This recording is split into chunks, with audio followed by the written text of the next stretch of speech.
Assalamualaikum warahmatullahi wabarakatuh. Perkenalkan, nama saya Farhana Isani dengan NIM 72114211276. Di sini saya akan menjelaskan penggunaan media sosial secara bijak agar terhindar dari pelanggaran yang ada dalam UU ITE.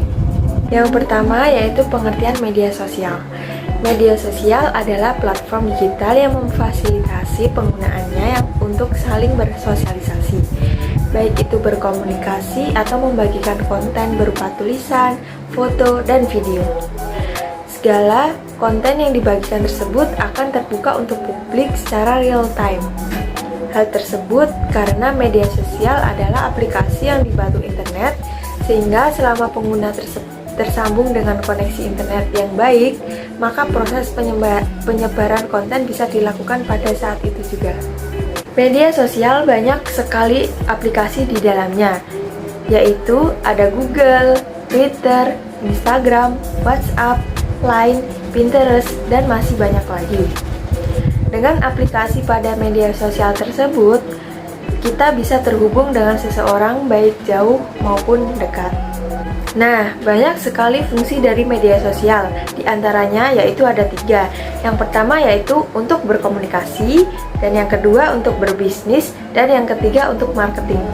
Saya akan menjelaskan fungsi yang pertama yaitu berkomunikasi. Media sosial pada awalnya hanya berfokus pada membangun ekosistem komunikasi yang baik bagi pengguna. Namun, seiring dengan berkembangnya internet dan teknologi, media sosial lebih dari hanya komunikasi. Media sosial telah menjadi dunia kedua bagi manusia di seluruh belahan dunia untuk berkumpul dan berinteraksi. Media sosial telah berhasil membangun komunikasi yang tanpa batasan waktu dan geografi. Fungsi yang kedua yaitu berbisnis. Fungsi kedua dari media sosial adalah sebagai wadah untuk melakukan usaha atau bisnis. Setelah berhasil menyediakan komunikasi dan branding, sosial media perlahan berkembang sehingga membuat setiap penggunanya dapat membangun sebuah usaha dalam jaringan atau online. Sebagai tempat yang terbuka selama 24 jam, media sosial terbukti sangat memudahkan penggunanya untuk membangun suatu bisnis secara maya. Hal ini diprediksi memiliki banyak potensi untuk menjangkau lebih banyak orang dibandingkan usaha yang hanya mengandalkan dunia nyata. Fungsi yang ketiga dari media sosial adalah untuk melakukan marketing atau pemasaran. Sebagai platform yang hampir selalu digunakan oleh manusia, sekarang ini media sosial berhasil menciptakan layanan yang memudahkan pebisnis untuk mengenalkan dan menjangkau lebih banyak konsumen. Cara ini terbukti efektif untuk meningkatkan keuntungan dan memudahkan pengguna untuk mendapatkan kebutuhannya. Manfaat media sosial ada 4 macam. Yang pertama yaitu sarana belajar, mendengarkan, dan menyampaikan. Yang kedua yaitu biochemistry. Yang ketiga, sarana dokumentasi, administrasi, dan integrasi. Dan yang terakhir yaitu sarana kontrol, evaluasi, dan pengukuran. Nah, di sini kita beralih kepada UU ITE. UU ITE adalah ketentuan yang berlaku untuk setiap orang yang melakukan perbuatan hukum sebagaimana diatur dalam undang-undang ini, baik yang berada di wilayah hukum Indonesia maupun di luar wilayah hukum Indonesia, yang memiliki akibat hukum di wilayah hukum Indonesia atau di luar wilayah hukum Indonesia dan merugikan kepentingan Indonesia. Hal yang harus dihindari ketika bermedia sosial yang pertama yaitu pelanggaran kesusilaan. Pelanggaran kesusilaan diatur dalam pasal 45 ayat 1 UU ITE adalah sebagai berikut.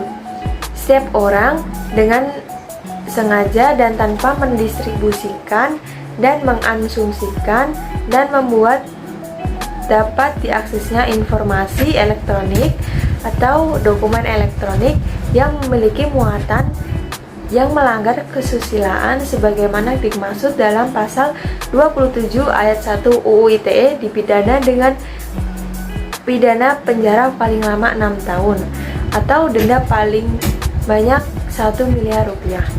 Yang kedua yaitu menyebarkan berita bohong atau hoax. Saat sobat pengadilan memiliki keluhan tentang suatu lembaga, instansi ataupun produk, Baiknya sobat pengadilan tidak menggembor-gemborkan di media sosial. Perilaku seperti itu dapat dianggap berita bohong yang menyesatkan dan diatur dalam pasal 45 ayat 1 UU ITE. Yang ketiga yaitu menyebarkan kebencian atau permusuhan individu dan kelompok masyarakat tertentu berdasarkan atas suku, agama, ras, dan antar golongan atau sara. Karena tidak sendirian bermain sosial media, maka sebisa mungkin hindari memposting hal-hal yang berbau sara. Hukumannya terdapat di pasal 45A ayat 2 UU ITE yang berbunyi, setiap orang yang dengan sengaja dan tanpa sengaja menyebarkan informasi yang ditujukan untuk menimbulkan rasa kebencian atau permusuhan individu dan kelompok masyarakat tertentu berdasarkan atas suku, agama, ras, dan antar golongan sebagaimana dimaksud dalam pasal 28 ayat 2 dipidana dengan pidana penjara paling lama 6 tahun dan denda paling banyak 1 miliar rupiah. Dan yang terakhir yaitu penghinaan atau pencemaran nama baik.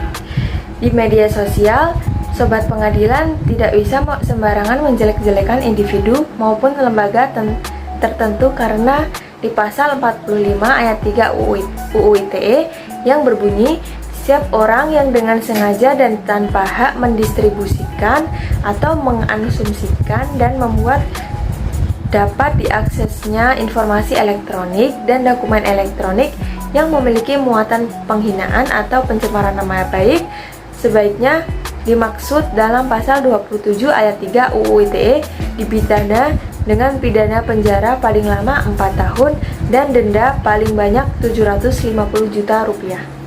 Hal yang bijak ketika bermedia sosial. Yang pertama yaitu mencari informasi yang bermanfaat. Yang kedua yaitu menambah teman. Yang ketiga yaitu diskusi dengan orang lain. Dan yang terakhir yaitu berbagi hal positif. Pada saat ini kreativitas media sosial banyak menghasilkan berbagai hal positif. Di antaranya yaitu kita dapat mengakses semua hal-hal positif yang ada di dalam diri kita. Nah, di sini kita dapat menyimpulkan yang pertama yaitu media sosial ini bisa dilihat oleh semua kalangan sehingga harus mengutamakan prinsip kehati-hatian dalam mengeluarkan tulisan dan sebagainya. Lebih bijaksana dari pengguna agar tidak asal menyampaikan tulisan tanpa bisa dipertanggungjawabkan ataupun bermuatan hal-hal yang melanggar ketentuan sebagai pengguna media sosial atau hukum.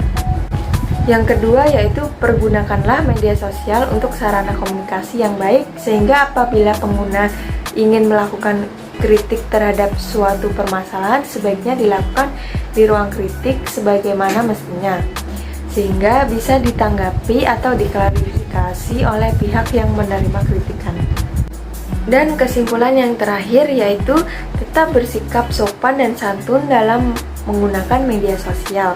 Hindari menyampaikan kata-kata atau kalimat yang menyinggung dan kasar terhadap apapun dan siapapun, sehingga terhindar dari jerat pasal 27 ayat 3 UU ITE. Terima kasih, sekian dari video saya, kurang lebihnya mohon maaf. Wassalamualaikum warahmatullahi wabarakatuh.